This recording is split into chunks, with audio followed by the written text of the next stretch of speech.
People that are going to make it in the future, the people that are making it today, let me share something with you. History is being read, but it's also being written by people with imagination.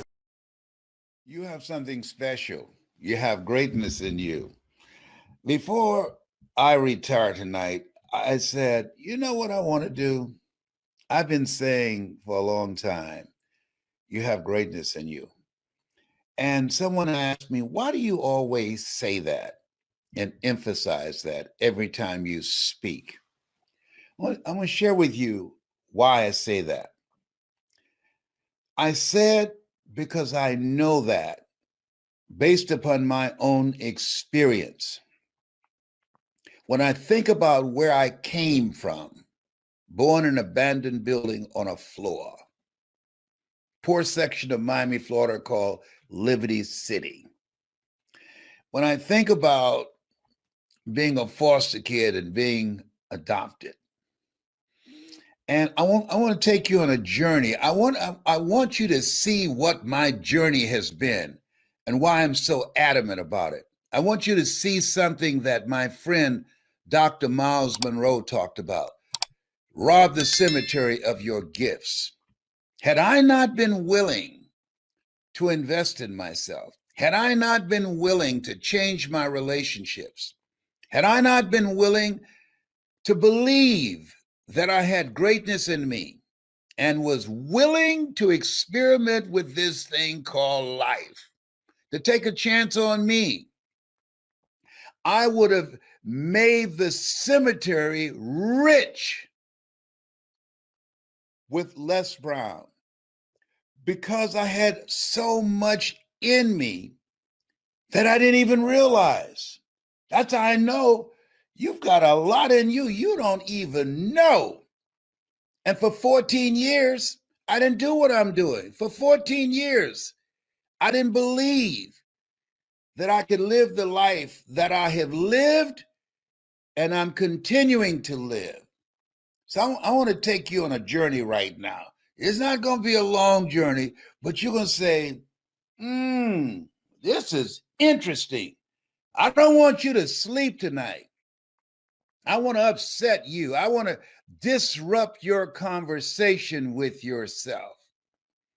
Because you came here with something in you. You have a superpower.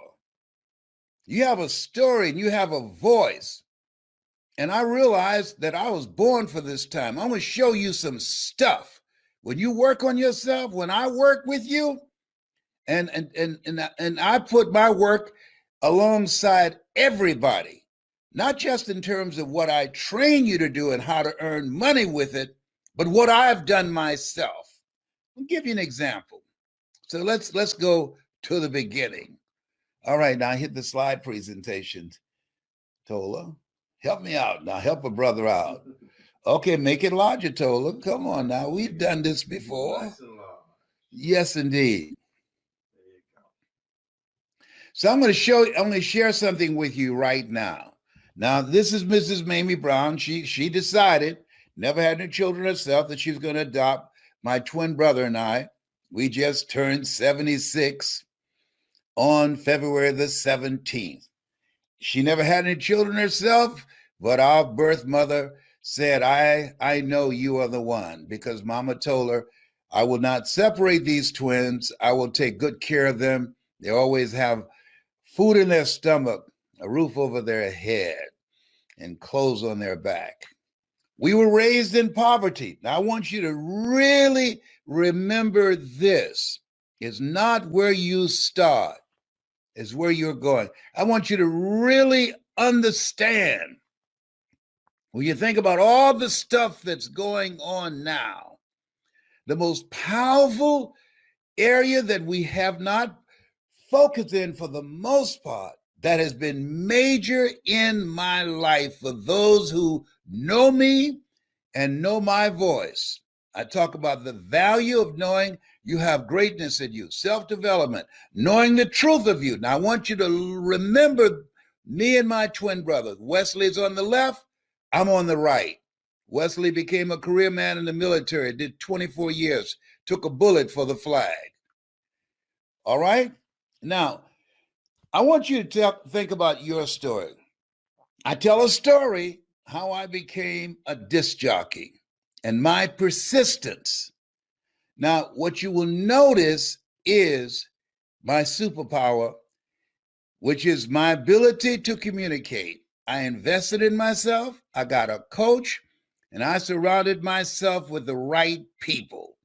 Look where it can take you. I became a community activist. That's a demonstration in Columbus, Ohio, where I was a disc jockey there. And even Black police officers demonstrated with us. That was a demonstration against police brutality. This is in the 80s, mind you. And I led this demonstration in the winter. They called it Black Monday in Columbus, Ohio. A Vietnam veteran was beaten while he was holding his baby in the Kahiki restaurant. And I led a demonstration to protest that. And they fired me. Then I ran for the Ohio legislature, used my same power that I'm going to teach you how to use your voice to make a difference. Passed 14 bills my first term. I was elected 3 terms, beat a 22-year incumbent. And everybody said, you can't do it. He's no longer on the air. They took his power. Oh, but I could speak. I could communicate. I can tell a story. And I won, hands down.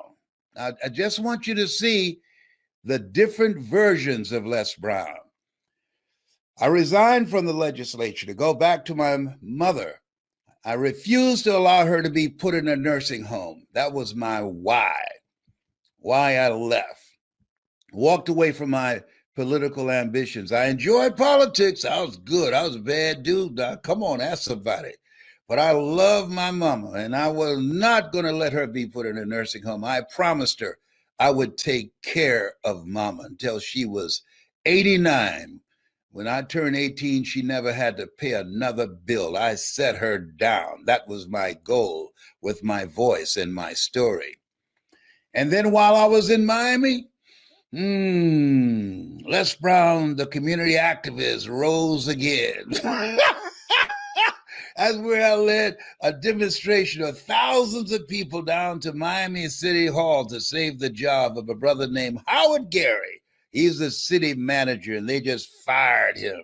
I said, oh, no, this ain't going down like this. And we got his job back, all right? Now, that's another version of LesBrown. Watch, just flow with me. Then I won the National Speakers Hires Association, all right? The National Speakers Association Hires Award. Then I got the Golden Gavel Award from Toastmasters International. Then I was selected among the top 5 speakers in the world. And then they had to talk, the LesBrown PBS special for public television. And we made tremendous impact in raising funds for public TV and made a lot of money from that.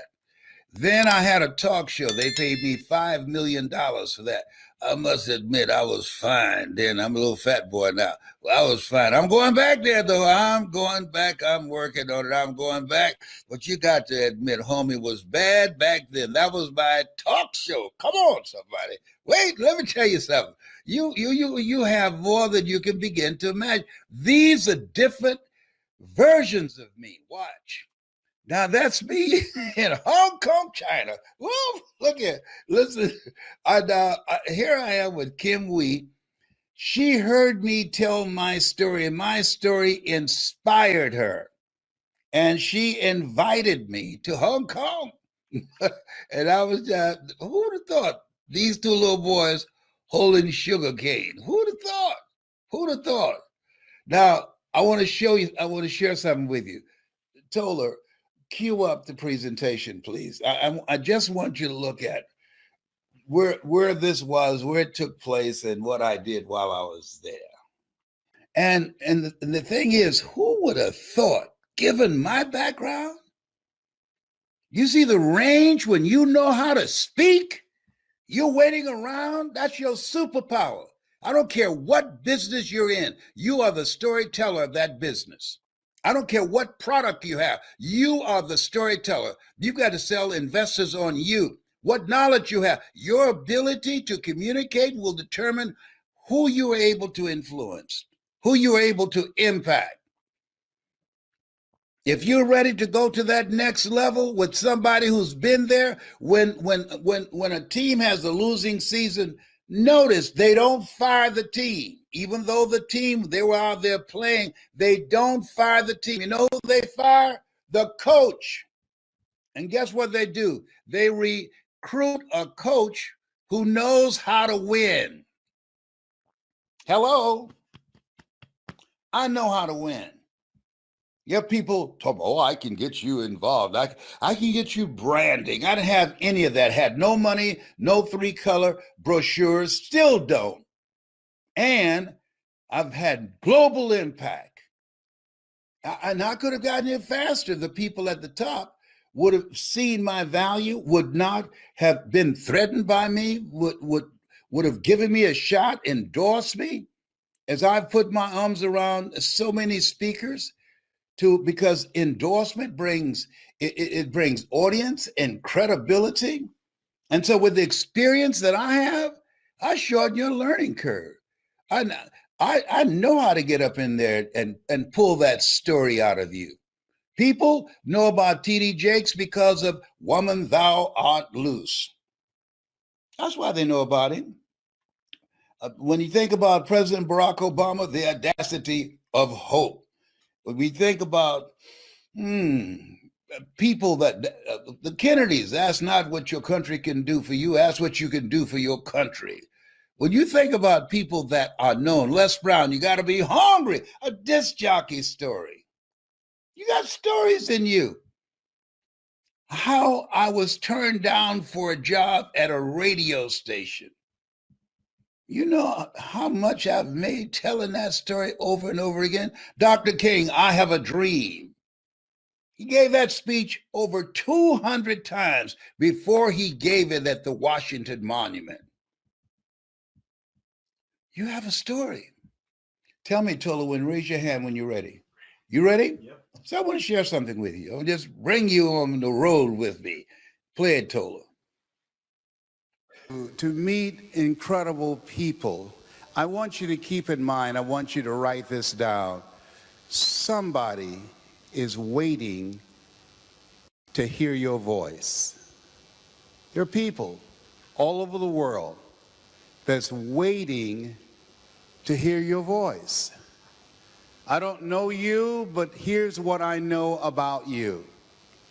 That you have something special. You have greatness within you. You have the ability to do more than you can ever begin to imagine.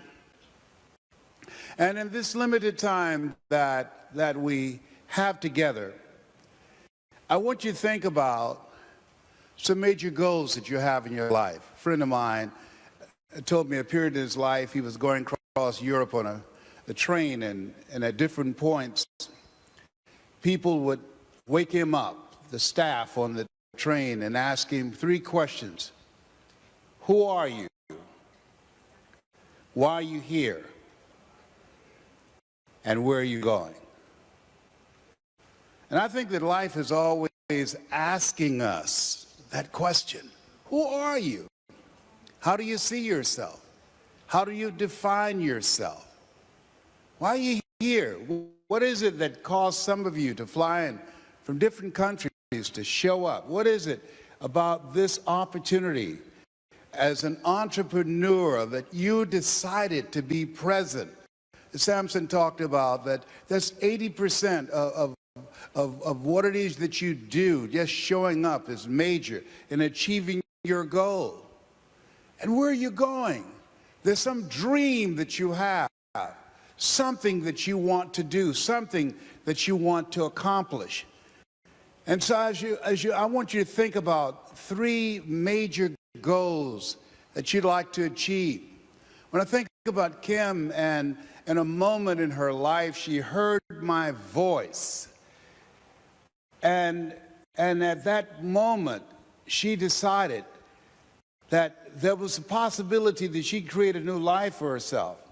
There's some of you here right now in growing your business, that people that you spoke to, that as a result of your voice, as a result of your showing speech. But here's the point that I'm making. Think about my twin brother and I standing with sugarcane, living in poverty. When scripture says, eye has not seen, ear has not heard, nor has entered the heart of mankind what God has in store for you, that means something. I hear people saying that all the time, and they haven't done anything. They haven't been anywhere. They don't even live their lives from a place of power. They don't even know who they are. And they take their talents, their abilities, their skills, their superpower to the cemetery. And you know people like that because they underestimated themselves because of the kind of environment that we live in. That's why Richard Wright said, the impulse to dream has been slowly beaten out of me through the experiences of life. We've had some experiences that many of us don't even dream anymore. Somebody asked the question, when is it that a man or a woman dies? When their dreams die. They're talking in projections now about the damage the coronavirus and the impact it's having on education and particularly our children and people are quiet. There should be an outcry and voices saying, no, we're going to intervene here. No, we're going to intervene and help to create a strategy that will close the gap. No, they will not be left behind while we're here. So you listen to these people speaking, these politicians. They're trained. They're all talking from the same playbook. They're getting the media and they get caught red-handed and lie with a straight face like you are blind. You got to be, nothing happens, T.D. Jakes said this, nothing happens until it's spoken. Warren Buffett said this, the most important investment you can make is in your ability to communicate. Not being able to communicate effectively is like being in a dark room with a woman and wink your eye. Nothing happens.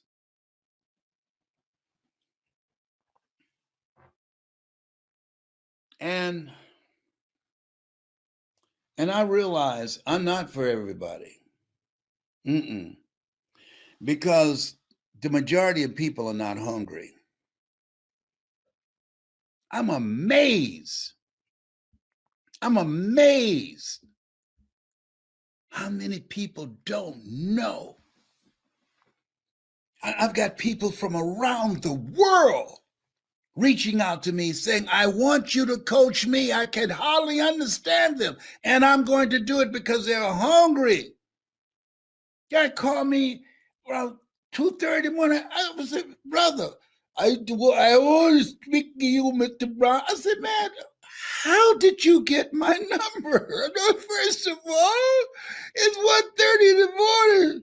I called you from Nigeria, and I was searching for you for a long time. I'm hungry to talk to you.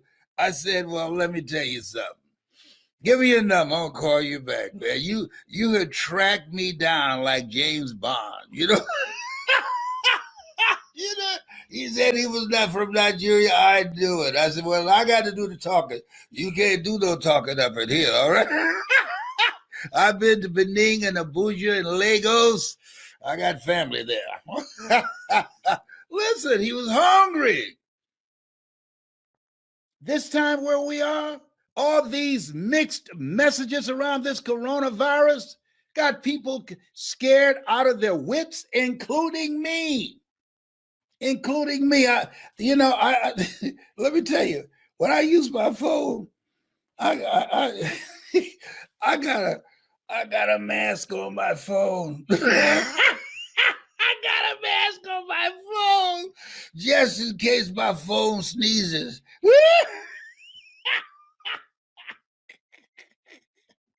I'm just playing, but I'm serious. Let me tell you something. And I haven't had the shot yet. I was gonna wait a minute to see what happens, you know. But now I said I need all the protection I can get. I just turned 76. I'm not gonna get taken out by that virus. No, no, no. I need all the protection I can get. But listen to me. Live life now. Invest in you now. Bet on you now. You got a story? I can teach you how to tell that story. Oh, I don't know what my story is. I know. I can go up in there and get it. That's what I said. I said, Mike, how can I talk to corporations? I never worked for a major corporation. He said, tell me a story. Mike, I don't have a story. How did you get involved in radio? I went to apply for a job at WMBM radio station. Who did you talk to? Milton Butterball Smith. And what happened?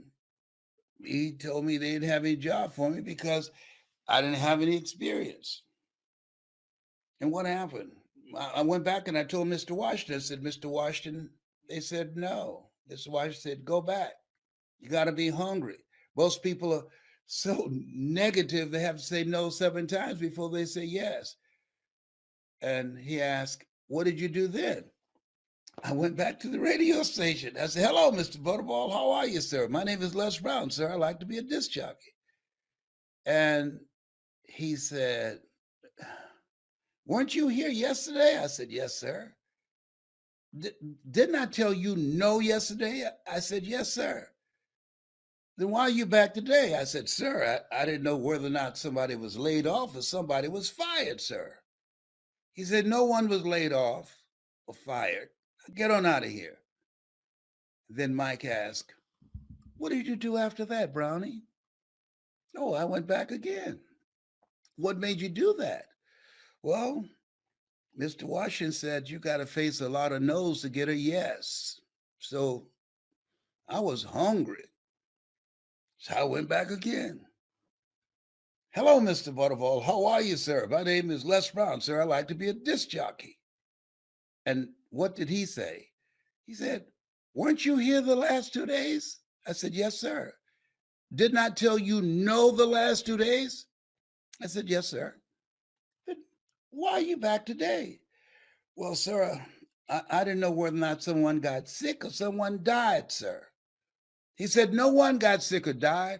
No one was laid off or fired. Now, don't you come back here again. And he asked me, what did you do after that? I came back the next day, looking at him like I was seeing him from the first time, smiling from ear to ear. Hello, Mr. Butterball. How are you, sir? And he said, go get me some coffee. He said, Brownie. I said, what? That's your story. Come on, man. Being turned down for a job? Brownie, you can't see the picture when you're in the frame. I'm going to teach you how to tell that story, man. That's your story. Come on, man. Come on. I can't go out there with that. I don't have any college education. I never worked for a major corporation. Now you telling me, people told my mother I was a little touched in the head, that I can talk to people about what it takes to be successful in life, and you got to be faced with rejection, and what drives you through is what? Why did you go back? I was hungry. I was hungry to get in radio, man, so that I could make something of myself. People always compare me to my twin brother. I was hungry to do something that's me so that I can take care of my mother. I told her when I turned 18, you won't pay another bill. I will take care of you. And I felt radio was a way to do that. I like people. I like to make people laugh and feel good. And I thought I would be good at that. What are you hungry for? What do you think you're good at?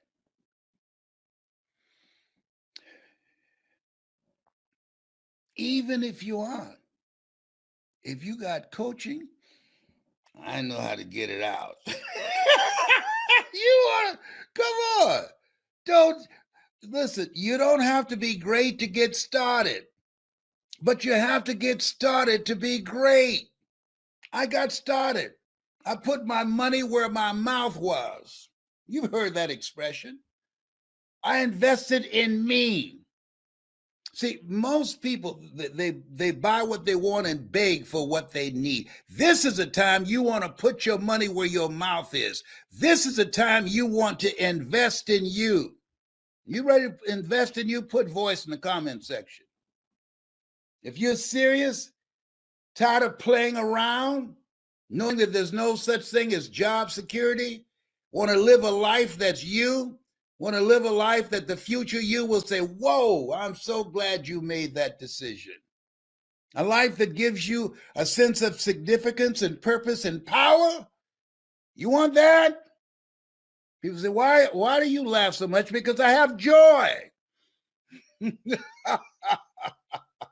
See, if you're doing something that's not you and you under pressure and you don't like the job, 86% of people don't like their jobs. And as a result, on Monday morning, between 6 o'clock and 9 o'clock, the heart attack rate increases 35%.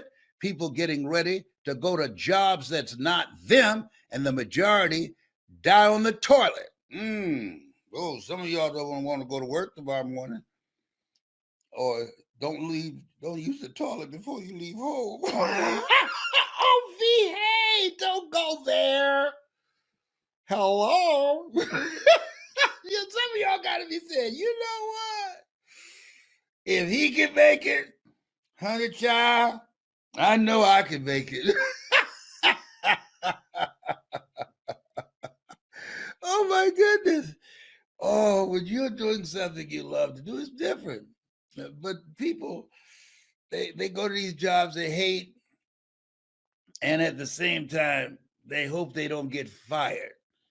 It's like mixed emotions. Seeing somebody that you hate drive off a cliff in your car. You're glad they're gone, but not in your car. How could they use their own car, somebody else's car? Whoa! I love the life that I live, and I'm living the life that I love. And you deserve that too. You deserve that. But you know what? For a long time, I didn't even try because I didn't believe in me. I didn't believe in me.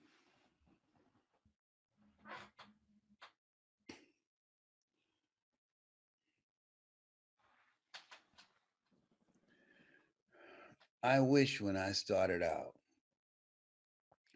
that those at the top, those who were known nationally and around the world, would give me the time of day.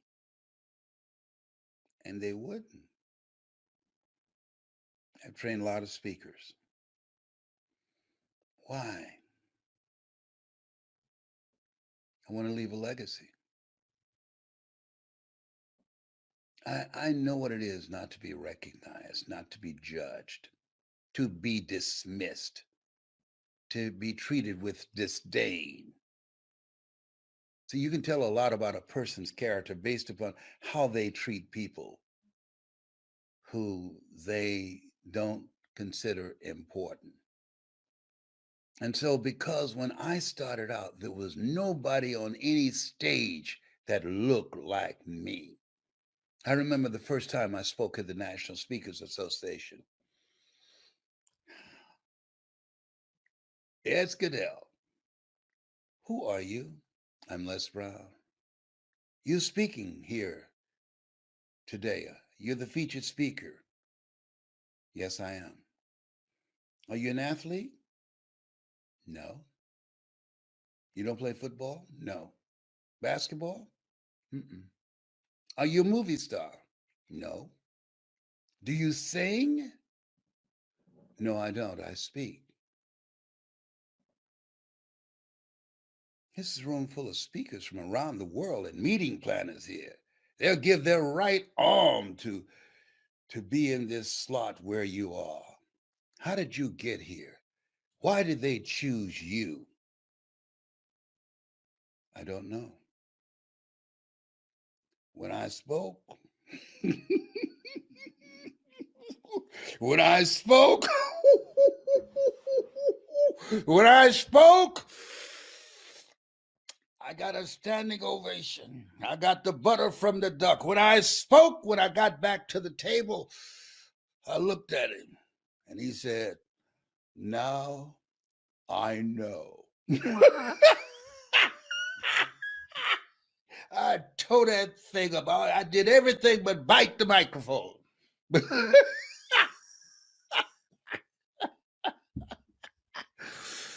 Oh, what a mighty God we serve. What a mighty God we serve. I know I was born to speak and to train speakers. I'm so glad I made the right choice to listen to my heart and not my head. I'm so glad I had a positive voice in my ear that I allowed to override my negative voice and said, "Brownie, you can do this." I said, "I don't know how, Mike." He said, "All of us are born the same way, dumb, naked, and speechless." I don't know who I'm talking to, but this is for somebody that's sitting on the fence. This is for somebody who's got a story. This is for somebody who's got a voice. This is for somebody who want to make an impact with their lives. This is for somebody who want to rob the cemetery of their gifts, of their story. This is for somebody who has a passion for helping children, helping kids, give people hope. This is for somebody, Shekinah Glory would say, that's ready to say, yes. Yes, Lord. This is for me.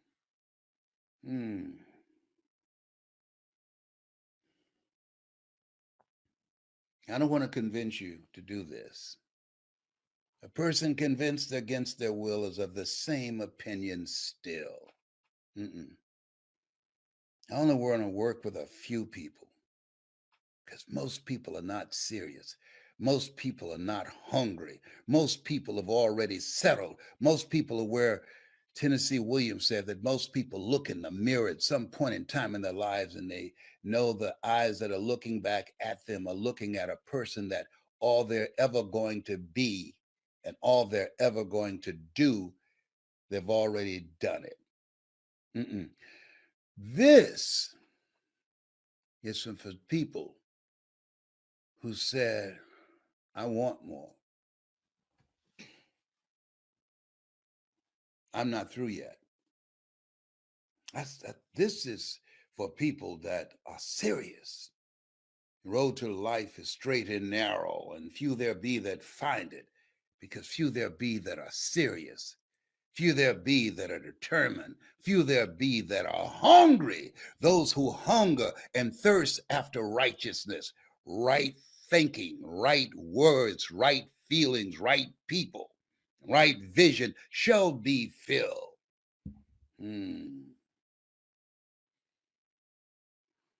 I repeat, you have something special. You have greatness in you. You have no idea.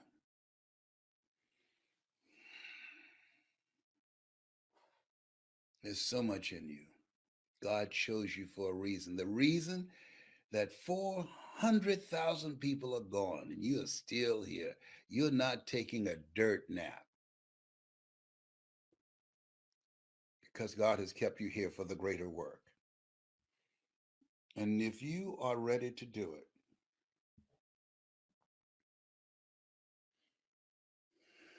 I ain't through yet. Taught you everything you know, didn't teach you everything I know.